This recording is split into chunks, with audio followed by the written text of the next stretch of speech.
Hi dear student, आपका स्वागत है हमारे यूट्यूब चैनल पर। और डियर स्टूडेंट, आज लेते हैं कक्षा 12 भौतिक विज्ञान का बहुत ही शानदार टॉपिक ट्रांसफार्मर, जो परीक्षा की दृष्टि से बहुत ही ज़्यादा इम्पोर्टेंट है। तो डियर स्टूडेंट, ट्रांसफार्मर क्या है? ट्रांसफार्मर एक ऐसा साधन है, एक ऐसी युक्ति है जो प्रत्यावर्ती धारा के वोल्टेज को परिवर्तित करने के काम आता है। और डियर स्टूडेंट, ये अन्योन्य प्रेरण के सिद्धांत पर कार्य करता है।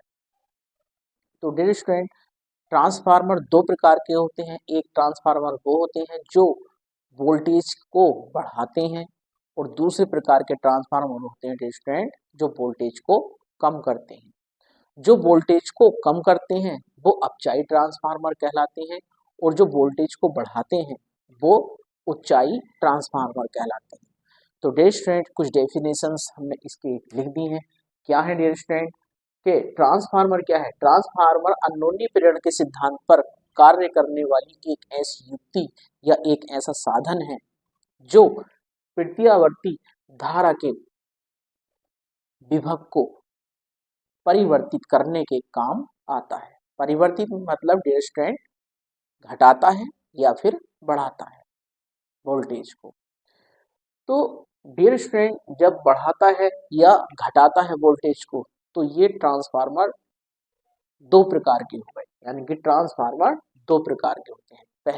पहले ट्रांसफार्मर होते हैं अपचाई ट्रांसफार्मर, यानी कि वे ट्रांसफार्मर जो ऊंचे विभव वाली निर्बल प्रत्यावर्ती धारा को नीचे विभव वाली प्रबल प्रत्यावर्ती धारा में बदलते हैं। यानी कि जो वोल्टेज को कम करते हैं वो ट्रांसफार्मर अपचाई ट्रांसफार्मर कहलाते हैं। और जो डियर स्टूडेंट उच्चाई ट्रांसफार्मर होते हैं वो ट्रांसफार्मर क्या करते हैं? नीचे विभव वाली प्रबल प्रत्यावर्ती धारा को ऊंचे विभव वाली निर्बल प्रत्यावर्ती धारा में बदलते हैं। यानी कि जो वोल्टेज को बढ़ाते हैं वो उच्चाई ट्रांसफार्मर कहलाते हैं। डियर स्टूडेंट, रचना में क्या होता है? जो ट्रांसफार्मर है, ट्रांसफार्मर क्या होता है? ट्रांसफार्मर नर्म लोहे की पत्तियों को एक के ऊपर एक रखकर एक क्रोड बनाई जाती है, और उस क्रोड पर दो कुंडलियां लपेटी जाती हैं तांबे के तार की। एक कुंडली मोटे तार की, यानी कि कम फेरे होते हैं उसमें और तार मोटा होता है, और दूसरी कुंडली होती है स्टूडेंट पतले तार की, अधिक फेरों वाली। तो फेरों के हिसाब से डियर स्टूडेंट, जो कुंडलियां होती हैं उच्चाई और अपचाई ट्रांसफार्मर जो बनते हैं, तो जैसे ये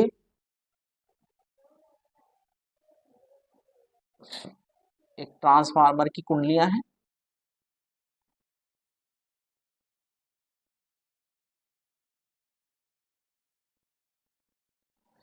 इसमें ये प्राथमिक कुंडली है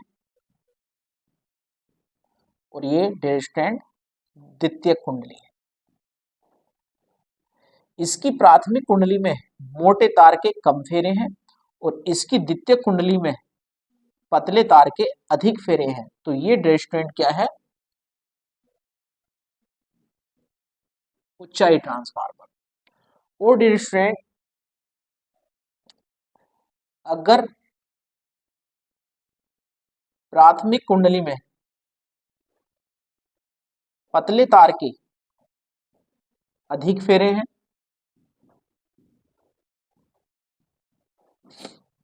और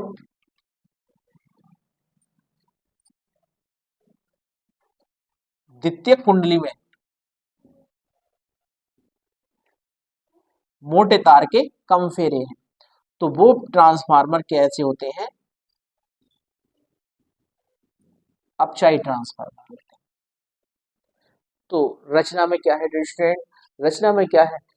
नर्म लोहे की पत्तियों को एक के ऊपर एक रखकर पटलित क्रोड बनाई जाती है, और पटलित क्रोड ऐसी होती है डियर स्टूडेंट जिससे भंवर धारा कम उत्पन्न होती है, और जिस ट्रांसफार्मर में भंवर धारा ज्यादा उत्पन्न होगी तो उसमें ऊर्जा की हानि अधिक होती है। तो इसलिए पटलित लोहे की क्रोड बनाई जाती है, यानी कि पत्तियां लगाई जाती हैं और उन पत्तियों पर दो कुंडलियां लपेटी जाती हैं। एक कुंडली में मोटे तार के कम फेरे और दूसरी कुंडली में पतले तार के अधिक फेरे होते हैं, तो वो ट्रांसफार्मर ऊंचाई कहलाते हैं। और जिस ट्रांसफार्मर की प्राथमिक कुंडली पतले तार की अधिक फेरों वाली होती है और द्वितीयक कुंडली मोटे तार की कम फेरों वाली होती है, तो वो ट्रांसफार्मर अपचाई ट्रांसफार्मर कहलाते हैं। तो रचना के पदों में ये लिखेंगे डियर स्टूडेंट। और डियर स्टूडेंट, जब हम इसके सूत्र की प्राप्ति करेंगे,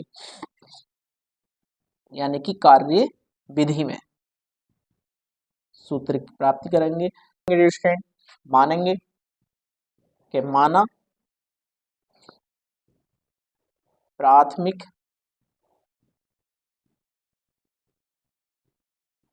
कुंडली में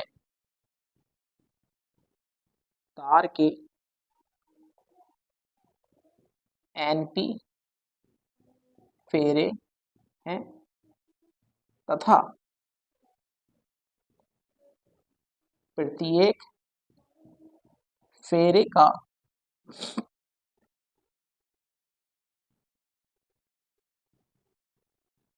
चुंबकीय फ्लक्स फाई बी है। तब फैराडे के नियम अनुसार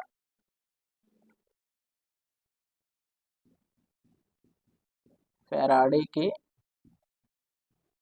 नियमानुसार कुंडली का विद्युत वाहक बल, तो प्राथमिक कुंडली है यानी कि प्राइमरी कुंडली है, तो ईपी विद्युत वाहक बल को स्मॉल ई से दर्शाते हैं, और प्राथमिक कुंडली यानी कि प्राइमरी कुंडली है तो ईपी बराबर होगा डिस्टेंस माइनस का फेरों की संख्या NP into delta phi B upon delta T.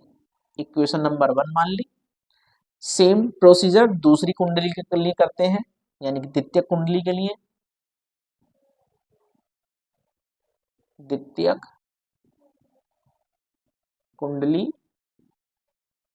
के लिए द्वितीय कुंडली यानी कि सेकेंडरी, तो डियर स्टूडेंट क्या करेंगे, सेकेंडरी कुंडली में फेरों की संख्या ns मान लेंगे और विद्युत वाहक बल को ES, तब ES बराबर हो जाएगा माइनस का NS into phi B upon delta T. ये समीकरण नंबर 2 हो गई। समीकरण 1 को समीकरण 2 से भाग कर दो, 1 को भाग करने पर 2 से, तब क्या प्राप्त होगा, लेफ्ट हैंड साइड को लेफ्ट हैंड साइड से भाग करेंगे डियर स्टूडेंट, यानी कि ईपी बटे ES एनपी माइनस का into delta five B upon delta T, और बटे में डियर स्टूडेंट माइनस का NS into delta five B upon delta T. Delta T से डेल्टा टी, डेल्टा फाइव से डेल्टा फाइव, और माइनस से माइनस कट गया, तो डियर स्टूडेंट क्या आया, ईपी यानी कि प्राइमरी कुंडली का विद्युत वाहक बल बटे ES सेकेंडरी कुंडली का विद्युत वाहक बल बराबर प्राइमरी कुंडली के फेरों की संख्या बटे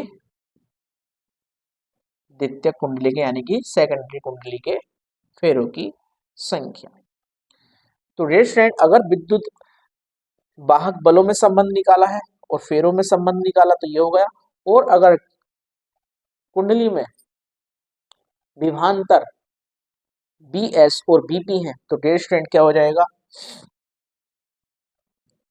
EP अपॉन ES बराबर हो जाएगा NP अपॉन NS, और यही हो जाएगा BP अपॉन BS। तो डियर स्टूडेंट एक इसका स्क्रीनशॉट ले लीजिए। अगर डियर स्टूडेंट हमारी वीडियोस आपको पसंद आती हैं तो प्लीज़ हमारी वीडियोस को लाइक करें, शेयर करें और हमारे यूट्यूब चैनल को सब्सक्राइब करें।